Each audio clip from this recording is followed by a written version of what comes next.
It was fun. It was a lot of work. Even right now, I can call. There's a couple of people that I can call that are still alive today because I lost quite a few of them that I used to work with, and these were the guys. And I had put it out there because they trained me.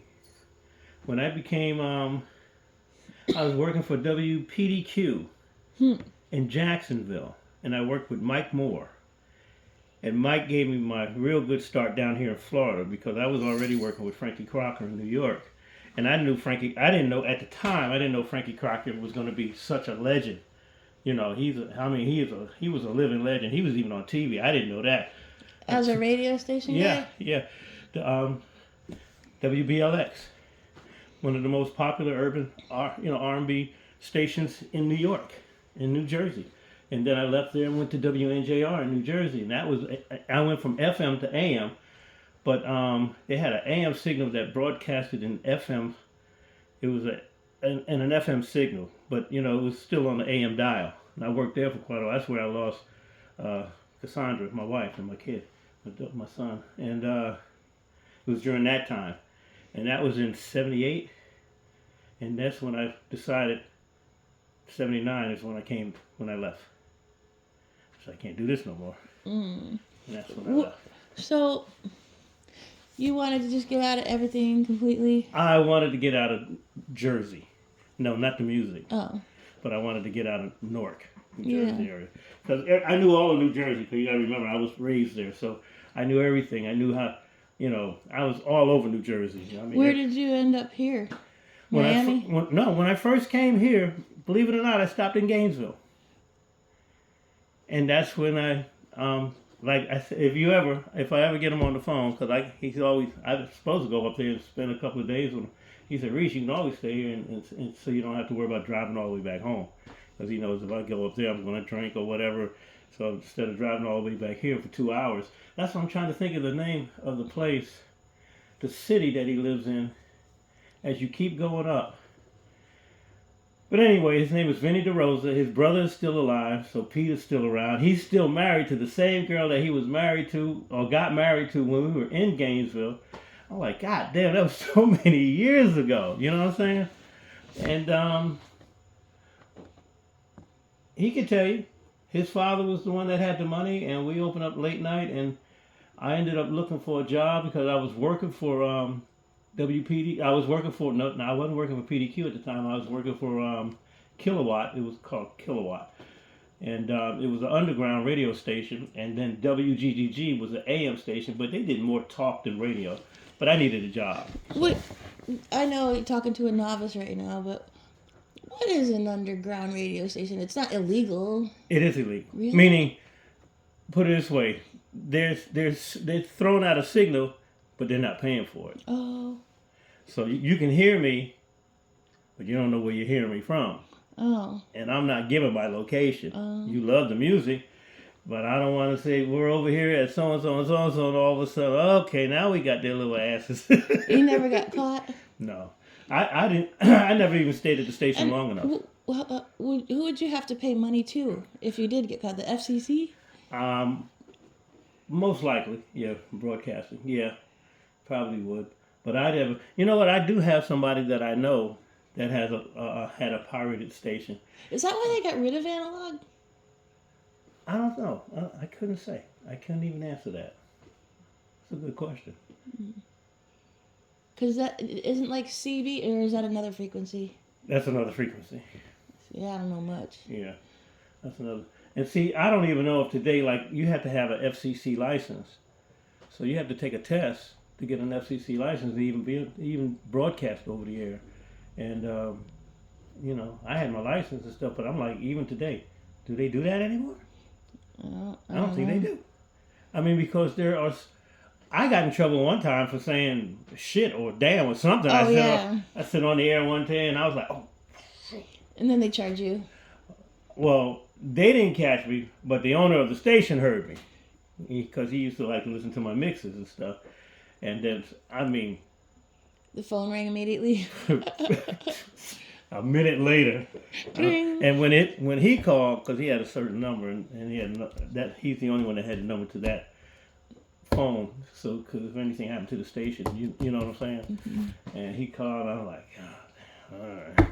Oh, hey, what's that? He said, "Did I hear you correctly?" I said, "Yeah, I mean," he said, "Listen," he said, "You need to be careful." He said, "Because we're being monitored and stuff like that. Because FCC and stuff like that, they used to monitor the stations off and on. So, and we were the #1 station, and he was a nice guy to a certain point." PDQ? No, this is the WRXB. It was an AM station, and we went sun up to sundown, and then we finally went 24/7, and I ended up being the biggest thing that ever hit that station. Wow. But I brought a lot of my mixing skills from up north down here, and they weren't doing that down here at the time. And I didn't give myself the name Master of the Mix. Tampa and St. Pete, everybody gave me Tampa Bay's Master of the Mix. That was where, Master of the Old School Mix, that's where it came from. So they just gave me that name. I was the only one doing it on the radio station. Nobody, no station at all at that time. And matter of fact, David is still around. I still talk to David. He's still in St. Pete.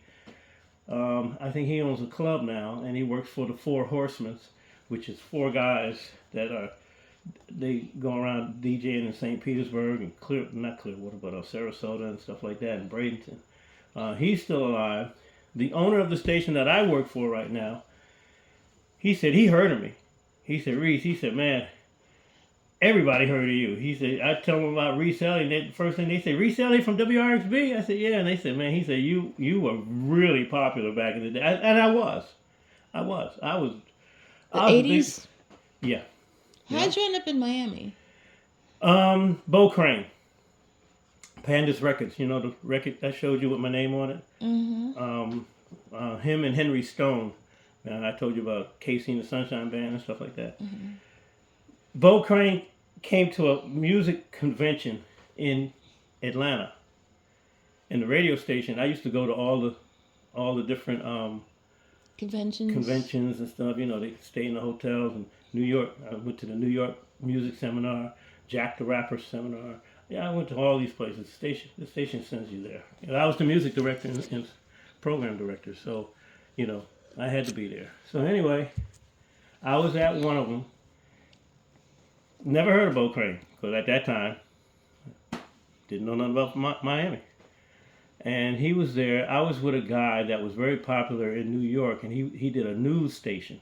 And I was talking with him, and Bo Crane came over there. And he asked me, he was telling me who he was. And I was like, he said, and I'm looking for somebody to come down to run South Florida Street Jocks, the record pool. South Florida Street Jocks. Jocks. Yeah, like jockey. So he said, I overheard your conversation. He said, "Your name is Reese." I said, "Yeah." He said, "I heard it." He said, Wait. You're the music director at WRXB in St. Petersburg, right?" And I said, "Yeah." So now I don't know who the hell he is. And then when he tells me who he was, I'm like, okay, I heard of him because I know Florida Record Pool and South Florida Street Jocks is his company. The first thing I thought of when you said jocks was sports guys. Oh, no. You mean disc jockeys, right? Yeah, disc jockeys. Okay. And he needed somebody to run that organization down in Miami. Okay. But the black side, because see, Florida Record Pool, Sereno, which was a Spanish guy, he was running Florida Record Pool. But he had problems keeping somebody there to run South Florida Street Jocks. And he called it South Florida Street Jocks because all my jocks worked the streets. They were all they were always out in the street. And they some of them worked in clubs and things of that sort, but for the most part, they did a lot of stuff out in the street. Like your boy, Luke. Remember Luke? Remember the 2 Live Crew? Mm. Yeah. If you pull it up, you'll see him. Luke, I met Luke. The one that moved to Africa? I don't know if Luke 2 Live moved. Crew. Yeah, but he had the first group he had was the 2 Live Crew. The record that they put out was called Throw That D. Actually, it was called Throw That Dick. That was it. Well, that was the name of the song. You can pull it up now. And he came to the record pool, and that's how I met him. And started talking to him. So he did that, and he let me hear the song because I got to give it to all my jocks, because they come in with their records and stuff, and I'm promoting these records. So he let me hear it. He said, I got to get it on the air, on the radio. I said, well, you're not gonna get this on the radio because they weren't saying throw that D. They were saying throw that dick. And all. Back then, you can't broadcast that. And I said, if you can go back and just take it out, say throw that D. Next thing I know, he came a week later or so. He came back with the record and let me hear it again, and that's what it said, throw that D. I said, well, my jocks want throw that dick. But as far as the radio is concerned, they need to get throw that D. Yeah. And which he did, and it became one of his biggest popular songs. And then he had H-Town. You remember H-Town? H-Town was pull up H-Town.